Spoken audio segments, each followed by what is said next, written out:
أقوى زلزال يضرب البلاد منذ أكثر من 120 عاما. الإخوان الله يرحم والدين بارطاجيو، راه نداء مستجاب. الله يجزيكم بخير. أنتم الإخوان الله يرحم والدين، اتصلوا لنا بالمسؤولين. لازم بيلوت حاسين في مولاي إبراهيم.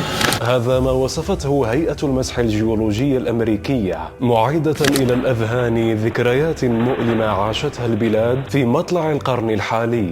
الجميع اعتقد أنها نهاية العالم. هذا ما وقع بالضبط يومه 9 من سبتمبر 2023، حيث أن شدة الزلزال بلغت إلى 6.8 درجات حسب مقياس ريختر، مخلفة خسائر بشرية وصلت إلى حدود اللحظة إلى 822 قتيلا، أغلبهم من الحوز، مراكش، ورزازات، أزيلال، شيشاوة، تارودانت. بدوري من هنا أتقدم بأحر التعازي والمواساة لضحايا الزلزال، سائلين الله عز وجل أن يهون الفاجعة على جميع أبناء وطننا الحبيب. وأوصيكم ونفسي بالتوجه لمراكز التبرع بالدم، وأخذ الحيطة والحذر من الكم الكبير من الأخبار الزائفة، وأخذ المعلومة من الإعلام الرسمي والاعتماد على المصادر الموثوقة. كنتم معي أنا حمزة، إلى اللقاء.